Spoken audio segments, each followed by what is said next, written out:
บ่ได้แมนสปอร์ตลังคาเนี่ยครบหมดเลยคันบ่ครบก็มันจริงปัดใส่ก็ตามแท้เจ้า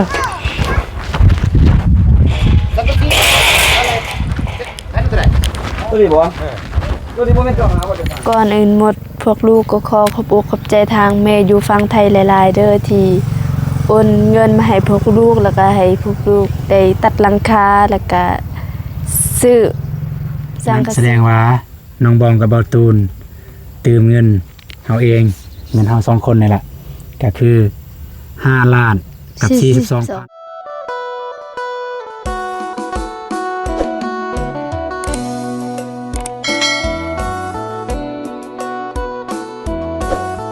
พี่น้องเอ้ยเปิดภาพมากก็อยู่ท่าแตงอยู่ในเมืองท่าแตงแขวงเสกองอยู่ห้านโรงงานก่อสร้างบ่หรือว่าสังกะสีสิเหล็กต่างๆมีหมดนำอาหารเพิ่นพี่น้องเลยเนาะตอนนี้บ่ตูนก็เดินทางมาฮอดบ่นี้แล้วก็ค่อนข้างว่าซาแน่จักหน่อยเพราะว่ามื้อเช้านี้บ่ตูนก็เดินทางไปจดที่ดินไปเฮ็ดใบที่ดินน้อยๆพี่น้อยดินพ่อเพิ่นซื้อไว้ตะกี้ซื้อให้ครอบครัวเฮานั่นแหละดินนาแต่ว่าบ่มีน้ำดินนั่นก็บ่ได้เฮ็ดซ้ำแต่ก็เฮ็ดใบตะดินไว้พี่น้องเพื่อป้องกันบ่ให้ว่ามีคนอื่นมาญาติมาแย่งอีหยังนั่นแหละพี่น้องเนาะเพื่อความสะดวกสบายในต่อหน้าพี่น้องกราบทักทายสวัสดีเด้อสวัสดีพ่อแม่พี่น้องเบิดสุขทุกคนก็ยินดีต้อนรับอาตูนชาแนลเส้นเก่าเส้นเคยพี่น้องไปมื้อนี้อาตูนเดินทางมาฮอดห้านนี่แหละเด้อพี่น้องสิมาซื้ออันตามที่อาตูนได้ลงคลิปก่อนนั้นหั่นก็คือสังกะสีหรือว่าลูซิงแล้วก็เหล็กซื้อเติมเหล็กแล้วก็ซื้อน็อตซื้ออย่างต่างๆนี่แหละเพื่อได้ยิงน็อตยิงเหล็กยิงอะลูซิงอันนี้แหละเป็นเนาะก็เป็นจะได้ก็อย่าลืมติดตามเบิ่งนำกันบ่ตูนก็สิเข้าไปถามว่าทางเพิ่นมีครบบ่ตามที่บ่ตูนอยากได้ถ้ามีเพิ่นก็สิให้เพิ่นไปส่งเลยไปเนาะไปตอนนี้ค่อนข้างว่าฝนยังบ่ทันได้ตกบ่ตูนเบิ่งฝนฟ้าอากาศนี่ก็พุ่นตอนประมาณบ่ายโมงพุ่นละฝนตกบ่ายโมงพี่น้องเอ้ยนี่ เข้ามากับเพิ่นน่าจะส่งเฮาได้อยู่เพราะว่ารถนี่ก็ยังสบายดีเด้อพอเด้อโดยสบายดีเอาใส่อันนี้ให้ได้ยินเสียงจะก็ได้เสียบเลยนะ ใส่เสียบเลยเดี๋ยวนั่นขออนุญาตเด้อได้แล้วสบายดีโดยสบายดีเอายังเนาะโดยว่าเฮาว่าสิมาซื้อหลังคามื้อนี้สังกะสีบ่โดยเอามาได้เบิ่งในสังกะสีนะหลายชิ้นมาได้เบิ่งเพราะว่าเฮามีข้อมูลอยู่นี่อยู่เดี๋ยวนี่เดี๋ยวเฮาสิอ่านอยู่มีหยังแหน่ช่วงนี้มีสังกะสีน็อตมีมัดเล็กไม้ชะล่าแนวใดแล้วก็มีมัดเดี๋ยวลูกสิอ่านตามรายการของลูกแล้วพอฟังว่าตัวใดบ่มีแล้วบอกเด้อตัวใดมีแล้วว่ามีแล้วเด้อโอเคลูกสิเอามื้อนี้ก็คือสังกะสีมีแหละก็คือไมเซล่าครับไมเซล่าก็มีแล้วก็ครอบก็มีเนาะครอบเนี่ยตัดได้ทุกแนวเลยทุกแนวสมมุติเราสั่ง25เมตรก็ตัด25เมตรมาตัดสมมุติเราสั่ง10เมตรก็ตัด10เมตรมาแม่นเด้อแล้วก็น็อตก็มีน็อตยิงครอบน็อตยิงเล็กก็มีน็อตยิงใบก็มีน็อตตอดก็มีโอ้เฮาสิเอาน็อตยิงเล็กยิงเล็กก็มีแต่ว่าเป็นเซอร่ามีเล็กครบหมดโตสิถามพ่อเนี่ยโตอะไรจึงมันบ่ย่อยเวลาฝนตกก็จึงบ่ย่อยบ่จะเอาน็อตแบบใดน็อตของพ่อใส่เนี่ยน็อตแบบใดแมปน็อตแนวยิงไม้ชะลาก็มีน่ะน็อตยิงเล็กก็มีน่ะน็อตยิงไม้ก็มีน็อตสั้นน็อตยาวมีหมดโตบ่ก็เอิ้นว่าเวลาฝนตกแล้วบ่ย่อยนะบ่ย่อยบ่มามีหมวกนำสุขุมนำมีหมวกเนาะมีหมวกนำมีย่างแล้วครบนำโอเคพอได้กลมตัวน้อยๆเสียนึงตัวใดกลมน้อยบ่กลมน้อยแซนชิปเมนชี โอเคบันเนี่ยไปเอาไปเบิ่งเอาละแล้วลูกจะเอาตัวใดเอาท่าจังน้อยเด้อเอามาเลือกเลยมาตัวใดค่อยเอารถตัวใดก็เอามาแล้วเบิ่งเลยโอ้โหมีทุกสีเลยเนาะทุกชีโสมเลยชีกาแฟนะชีขาวนะชีฟ้านะชีเท่านะชีกาแฟชีนี่ตัวนี้อันนี้สีกาแฟเนาะชีเตอร์ก่อนแล้วชีเตอร์ชีเท่าชีกระมูอันนี้สียังเหินชีขาวนี่สีขาวชีฟ้าชีเท่าเล่นดีชีเท่าคือกันโอ้บันไดคือกันดิถือเท่ามาตัวนี้ตัวหนาตัวนี้เลยตัวนี้ชมกลางตัวนี้กลางตัวนี้ตัวหนาเบิ่งใส่ลองจับตัวหนาเรื่องน้ำภาษาไม่น่านะตัวนี้อ่อนไปหน่อยอ่อนกว่าแล้วเรามีเขียนเรียบร้อยเลยเขียนจีมีเบอร์จูนี่มึดตัวนาแล้วซ้ำไม่น่าแล้วโอเคเอาสิจดพอสิจดป่ะจดเลยแหละโอเคจดอะไรกันเท่าไหร่เมตรเอาสีนี้สีนี้บอกชี้เท่าเดี๋ยวไปจดไป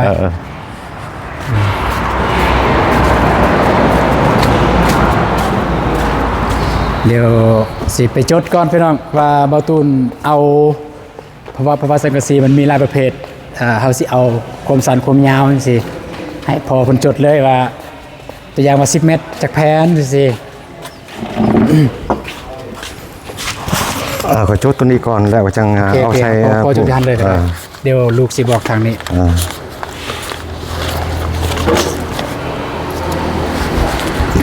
อ่านเบิ่งแบบหนึ่งโอเค10 เมตร 80 6 แผ่น10 เมตรแบต10 เมตรแบตชิป6 แผ่นบ่โดยแล้วก็8 เมตร 8 เมตรแบตชิปโดยจากแฟน5 แผ่นแฟนแล้วก็3 เมตร 9 3 เมตร9ชิปจากแฟน10 แผ่น10 แฟนได้แล้วก็วันนี้ขอบบ่ขอบก็มีลายขอบนะขอบจักหน่อยจังเฝ้าไม้ให้เฝ้าทางหลังจอตัดสีก่อนเอาเฮ็ดแนวใดก็ถึกใต้ตัวเอาตัดสีก่อนเบิดแล้วสำนักบ่งอไว้ชื่อเลยบ่งอบ่งอซื้อเลยแต่เยียบอันนั้นห้องให้ซื้อห้องซื้อเลยขอบบ่จดตัวนี้เลยบ่ขอบตัวนั้นยังตัวอันมาแต่เอาเฮ็ดแนวนี้แล้วตึกจังถึกจักเม็ดแต่จักน้อยละแท้เอาตัวเย็บตัวสีก่อนโอเคไปสีเฮ็ดเลยเปล่าเฮ็ดเลยเดี๋ยวนี้เลยแหละเฮ็ดเดี๋ยวนี้ก็จะส่งเดี๋ยวนี้เลยแหละโอเคเอายังพอเอ้ยเพิ่นสิเฮ็ดให้เลยพี่น้องเอา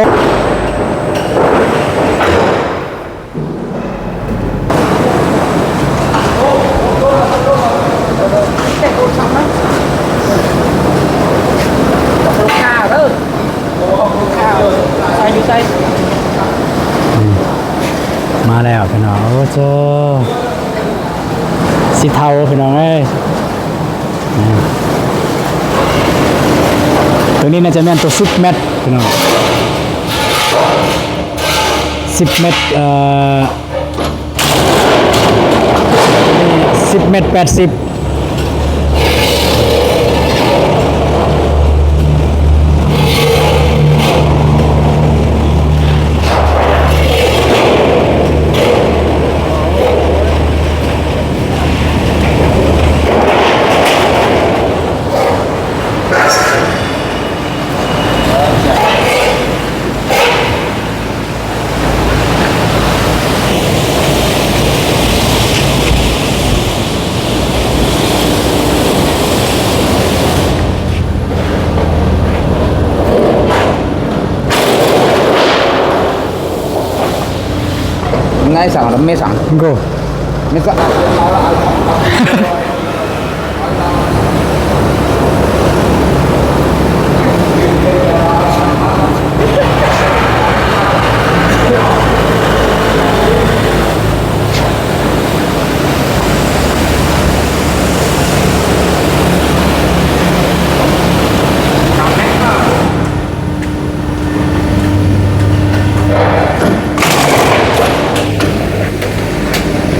ตัวนี้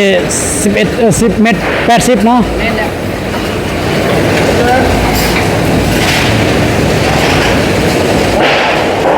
ใส่นี่อย่ามันคูดพี่น้องแต่บ่ใส่แล้วมันสิคูด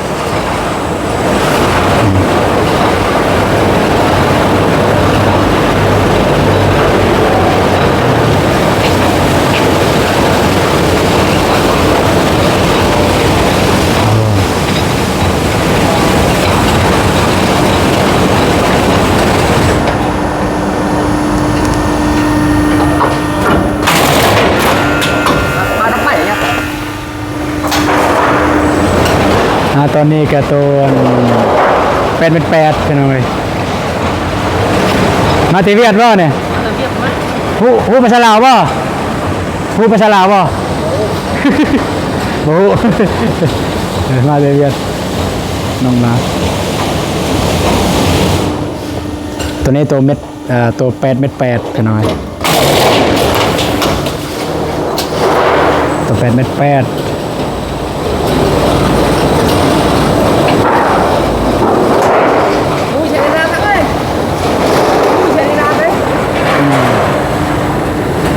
อันนี้เป็นตัว3 เม็ด 9พี่น้องเลยตัว3 เม็ด 9vô sẵn rồi lại lên ngọc lên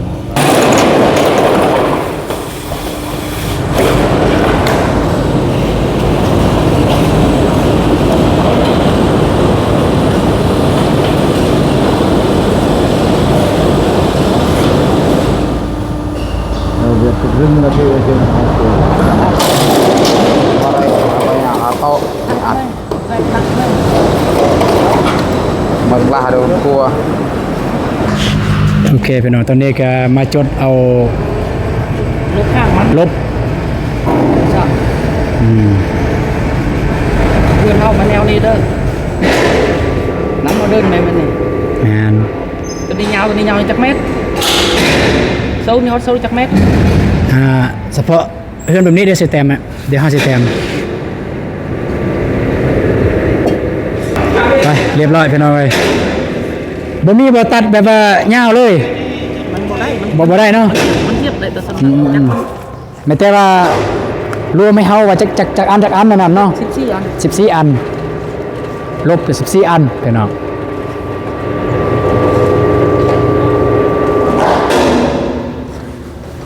ไล่รวมเลยกับเป็นสังกะสี หลังมันวนนั่นดิใส่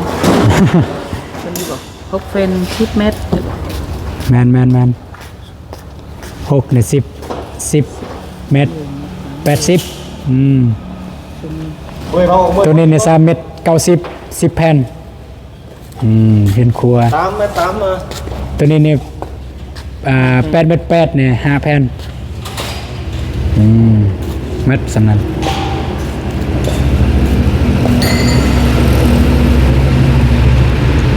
คนให้ราคาหัวแล้วเนาะ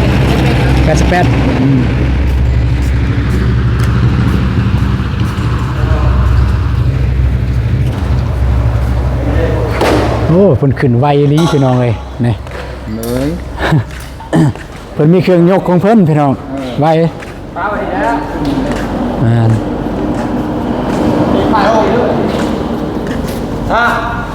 ơi chồng chắc con leo bò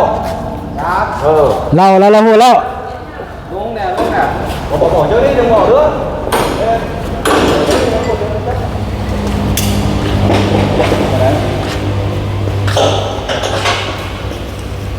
học gì đây gì đấy ลบเนี่ยหน้าบ่ น้องจักเฮ็ดตัวใดก็น้องก็ช่างกันนะ ลบเนี่ยบ่หน้าก็ได้ลบ ลบ แต่ว่าเป็นสีนี้ สีนี้คือกัน งานสีนี้ ลบคางบ่ แม่นลบข้างบ่หน้าก็ได้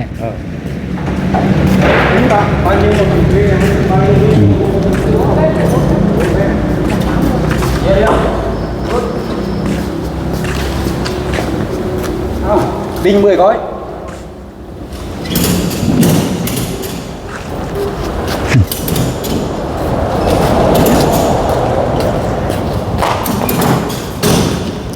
Anh ănพ่อ notยิงลบมีหรือเปล่า Nhìn lốp Men. mà cái cũng một loại nữa là khác. notยิงลบ mà đồ nhìn bay là hết rồi bỏ bốn phân nó vang rồi mà đầu vít đó Và cái nước 14 là lấy bao hai. นี่พี่น้อยเพิ่นLấy 14 cái không 14 cái ốp mà cung màu gì này. tiền tiền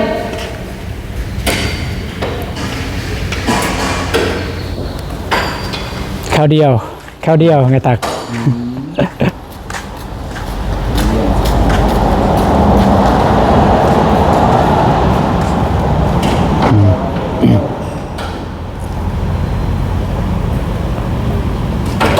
บ่ได้ยุ่งยากพี่น้องเอ้ยคนเฮ็ดข้าวเดียวเลย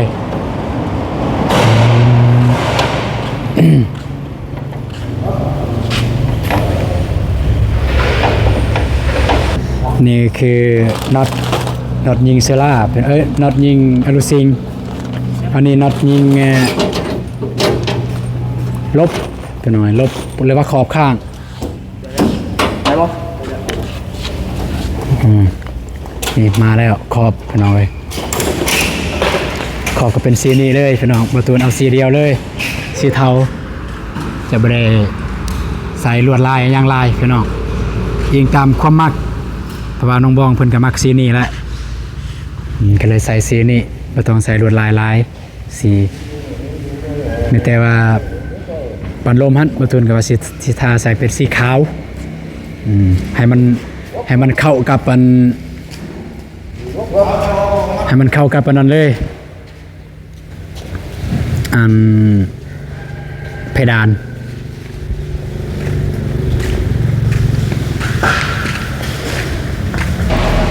ไล่แล้วบอบินยังเนาะโอเค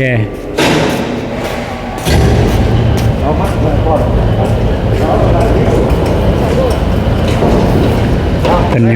นยังมัดอยู่แล้วก็เอาลบขึ้นพี่น้อง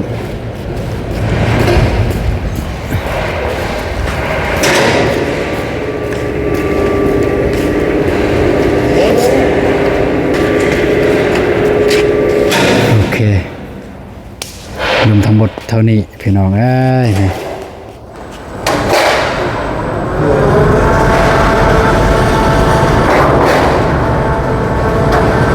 16,840,000นี่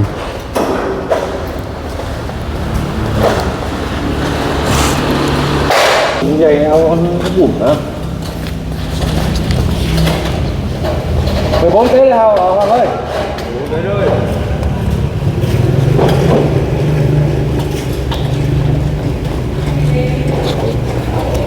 Lại đứt tay à? ตอนนี้รถกำลังออกแล้วพี่น้องเอ้ยนี่ โอเคพี่น้องก็ไปเจอกันอยู่บ้านเบาตูนเด้อพี่น้องเด้อไปตัดภาพไปเจอกันอยู่บ้านเบาตูนเลยโอเคตอนนี้เบาตูนก็ฮอตบ้านแล้วพี่น้องเอ้ยป้าซะเบาตูนแอมแล้วนี่เพิ่นแอมแล้วเด้อพี่น้องทางหลังทางข้างเฮือนครัวเพิ่นแอมแล้วพี่น้อง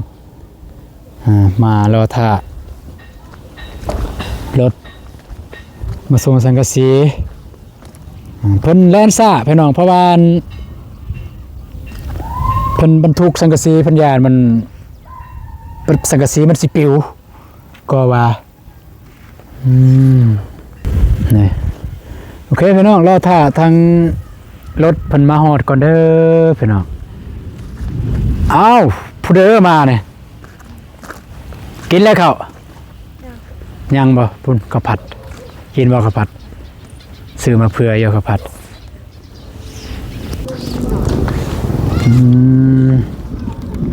เอา cái đèn nó มันเอาไปมาแล้วโอ้มาแล้วปนมาแล้วไปน้องเอ้ยรถเนี่ยน้องบองกะไปเดี๋ยวประตูมาฮอตปุ๊บออกมาเลยปันบาหูประตูมาเลย ยินเสียงยินเสียงรถ เสียงอ้าย ยินเสียงอ้ายสิแม่นนั่งเฝ้านั่งฟังเสียงไปแล้วเนี่ยเนี่ยมาแล้วเป็นน้องเอ้ยบุว่าสิลงใส่เนาะลงใส่นี่เลย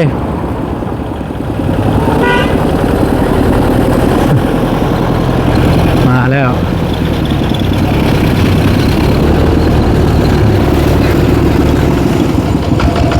เอาลงแล้วก็เอาไปบัดเก็บไว้ สำนีครับพวกละสำนีเพราะว่ามันสิไว้ดนเสียวลงแล้วมุ่งเลยกันทันมือเนี่ยมุ่งเลยนี่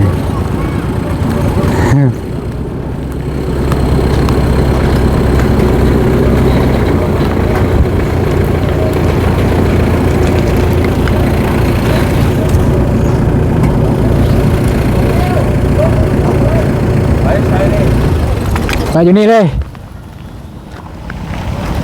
เอาไว้ร้านเด้อบ่แม่นบ่ ฮะนั่นอะไรก็ ร้านข้างยางเขายังไปเที่ยวหน้าชี้ดีเด้อ จังซีก็ได้เอาลงไปพุ่นเลยก็ได้ ซื้อดีเด้อเนาะ แมนซื้อไปพุ่นเลยก็ได้ เดี๋ยวมันจะมีทางเอาไปมาฮอกไป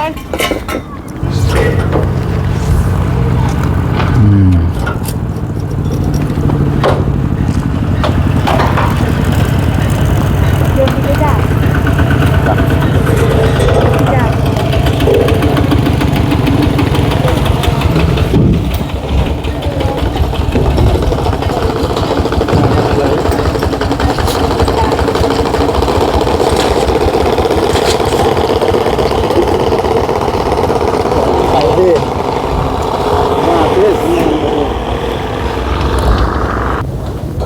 อื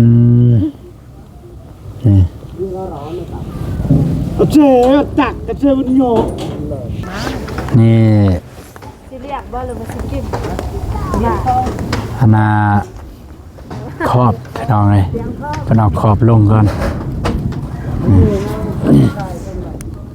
เป็นคนเรียกบ่ ลงลงอ่ะลงบ่ต้องเบาหลาย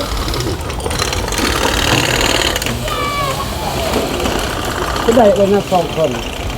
ไหนแล้วจะมันสั่น อันนี้ตัว39,000 ครบเลยบ่นี่ ครบเลย ครบหมดเลยได้ แมนสปอร์ตลังคาเนี่ยครบหมดเลยคันบ่ครบกะก็มันจริงปัดใส่ก็ตามแทกกันเลยนี่ตามแทกตามอันนั้นเลยนี่ ยกขึ้นอย่ามันตัดฝ่าบุ้ยขึ้น ยกเด้ออย่ามันบาดเด้อยกเด้อย างมันนั่นสิยางมันนั่นสิเดี๋ยวก็ต้องมีเรือหันกันบอกด้วยได้ นั่นแหละมันหยอกกระแสที่เลยหยอกเลย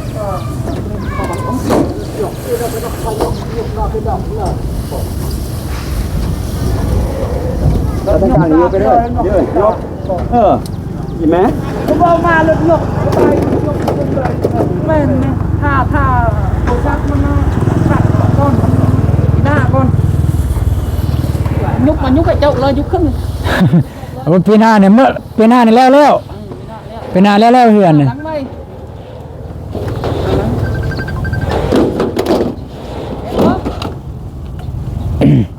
โอ้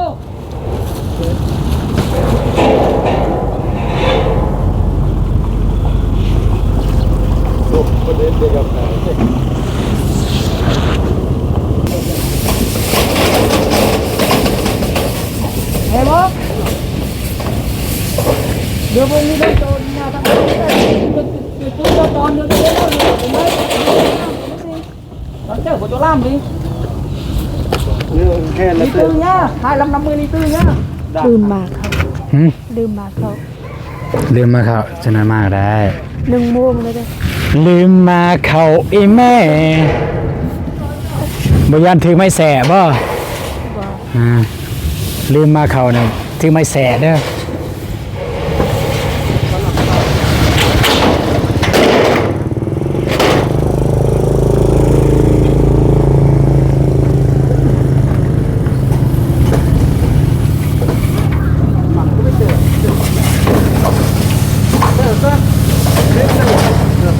ตึกระวังโคตรเด้อบุมตะปองกันอยู่โคตร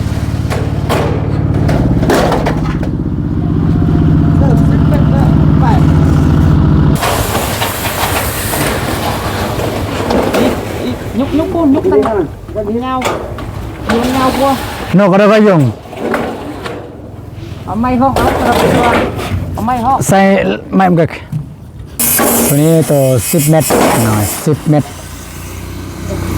10 เมตร8คนน้องบองเมื่อนึ่งเข่าเมื่อมากเข่า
ฝนสิตกเลยเด้อฝนสิตกแล้วเด้อ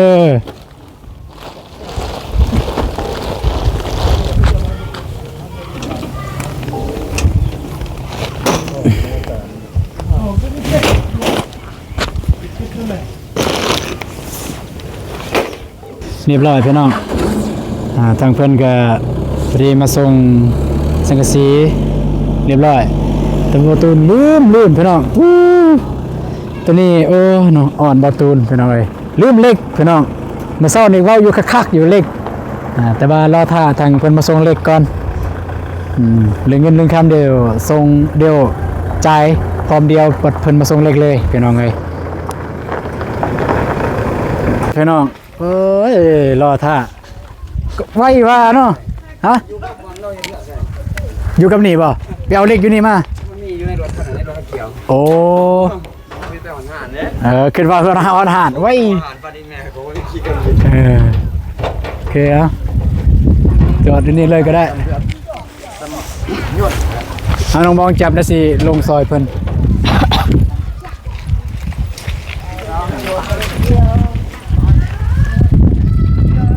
เพิ่นได้ส่งมาแล้วบอกว่าเล็กเนี่ยราคาเก่าว่าน่าจะเป็นราคาเก่าโอเค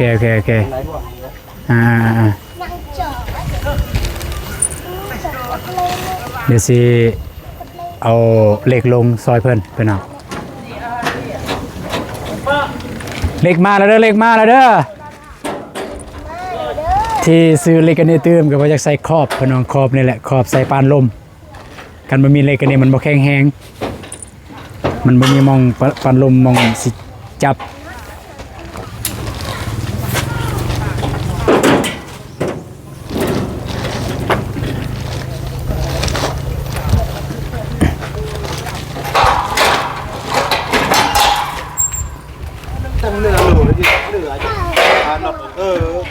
น้ำเลือดบ้าเรือ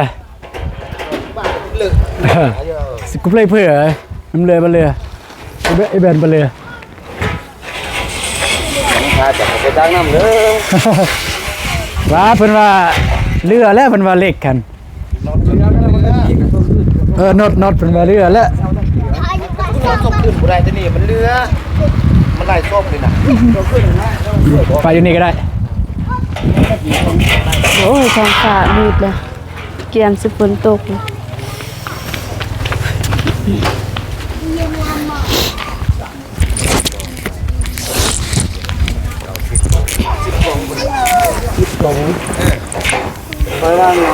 มีเยอะก็เรียกโบราณเรียกที่ต้องเชื่อม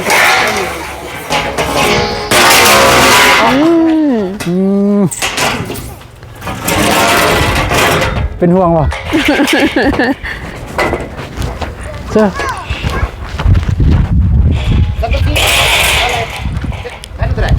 ตัวนี้บ่ตัวนี้บ่แม่นเจ้าหาบ่เดือดร้อน 88 ดูกลางมันน้าเป็นไหนดูน้ามันเก่า บอรุ่นหน้าแล้วนี่95แต่ว่าคอราคาเพิ่นขาย95 95 มันบนะตอนนี้นะมันบาง ก็เบิ่งส่วนนี้คือเขาเบิ่งก็ยังว่าลักษณะเป็นแบบรุ่นเก่า รุ่นกลางตัวนี้บ่แม่นรุ่นนานคันรุ่นนานจะเบิ่งกว่านี้อีกนะ แม่นแต่เขาจะมาจับมันก็ยังว่ารุ่นเก่า แต่ว่าไปจับเองนะได้นี่เฮาจับเองเลย บูแบบ เอาย่อมว่าเฮาบ่ชินปานนั้นเฮาบ่คือ เฮาจับเองแล้วว่าจะได้มันหนานะแล้วก็มาตัวนี้ มิตรจะว่าตัวนาสุดอันน่ะเขาเอาให้โลด โอเคมา คือว่าแล้วเรารุ่นหายแล้วเนาะ เพิ่นรุ่นให้เรียบร้อยโอเคเดี๋ยวสิเสร็จไทม์เพิ่นก่อนหยุดก่อนก็ได้ ไปแล้วครับแล้วนี่ โอเคพี่น้องเนาะกับประตูเพราะว่าเจ้าของเมื่อกี้นี้บอกเพิ่นไล่รวมเลยบินนี่กับเล็กแน่แล้วก็กับสังกะสีรวมทั้งหมดเท่าใดพี่น้องเลยก็สิจ่ายบัตรเดียวให้เพิ่นเลยพี่น้องเอ้ยไปรอถ่าก่อนแป๊บนึงโอเคพี่น้องเอ้ยรอถ่าทางรอถ่าทางพนักงานเพิ่นส่งมาเรียบร้อยแล้วพี่น้องเอ้ยนี่ปะโตอ่านให้ฟังแหน่จากร้านเบิ่งไฟยังบ่โอเคอ่านให้ฟังแหน่นะ อยู่ได้เนาะ18ล้าน40บ่ แมน 18ล้าน40พันกีบ แมน18ล้าน40,000กีบพี่น้องเอ้ยที่ซื้อมามื้อนี้ก็คือมีสังกะสีขอบแล้วก็ซื้อตืมเหล็ก6เส้นพี่น้องแล้วก็ซื้อน็อตสำหรับน็อตในถาเรือแม่นครับสามารถไปส่งคืนได้แล้วก็เพิ่นส่งเงินให้เฮาคืนเมื่อกี้นี่โอ้ฝนตกมากพี่น้องตอนนี้แดดอีกฝนฟ้าอากาศนี่ก็ได้แล้วก็สำหรับเงินเบิ่ง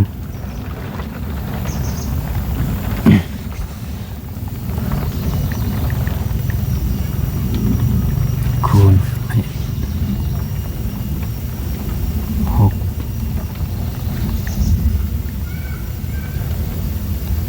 ลบ3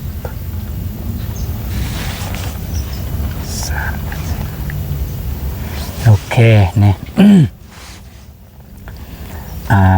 เงินที่ผู้ใหญ่เพิ่นโอนมาพี่น้องเนาะก็คือ12ล้านปลายๆก็คือ12ล้าน998,000เกือบ13นะแต่ว่า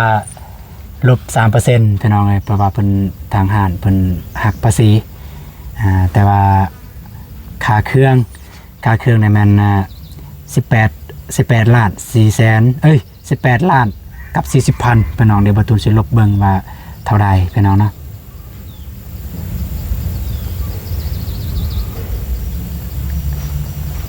ลบ18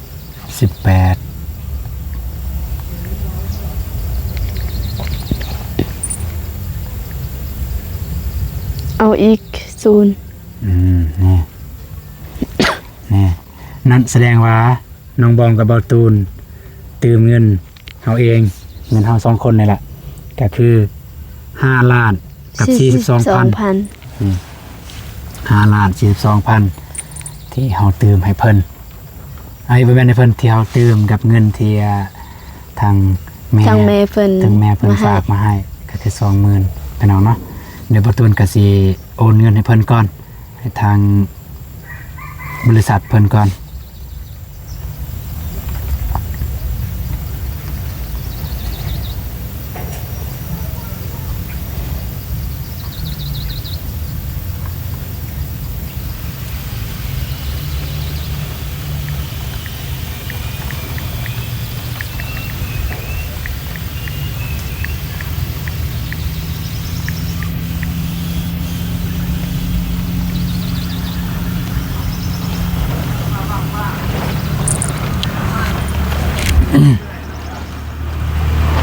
18,40,000เนาะ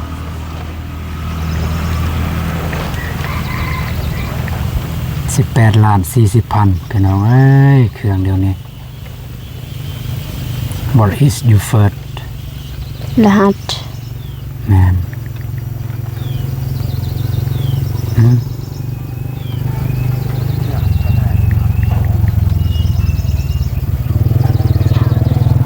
เรียบร้อยพี่น้อง18 ล้าน 40,000 18,40,000เดี๋ยวจะส่งให้เพิ่นก่อน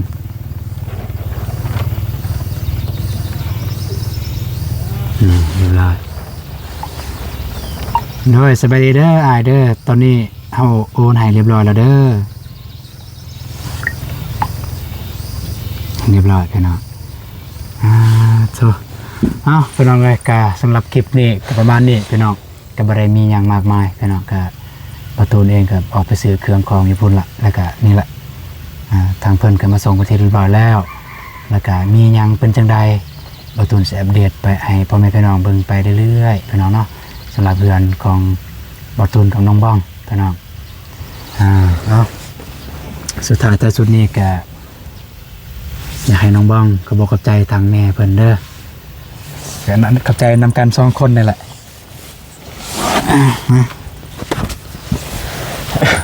เจออยู่ป่ะว่าเงินจำนวนนี้เฮาได้ไอแจงตอนอยู่ไส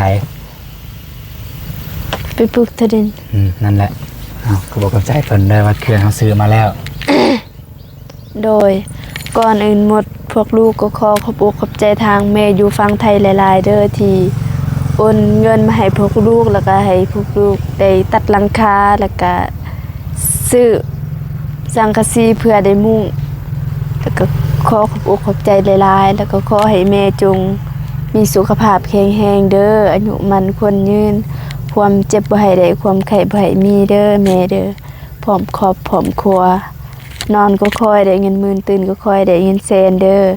การเฮ็ดการสร้างหยังก็ขอให้เจริญขอให้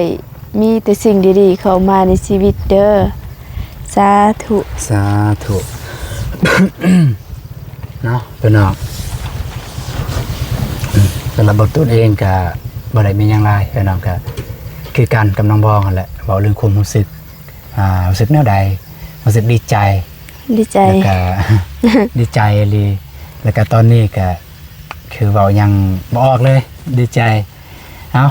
ก็ไม่แต่ว่าประมาณนี้เด้อพี่น้องเด้อแล้วก็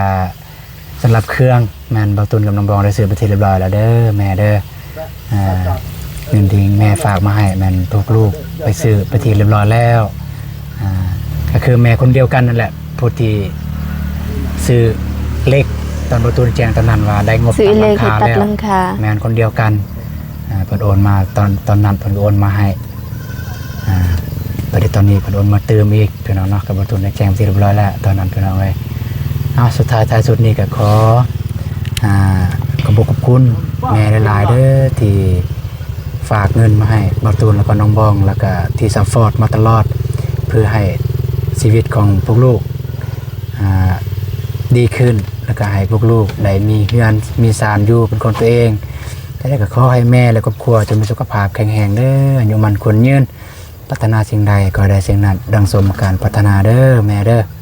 สาธุ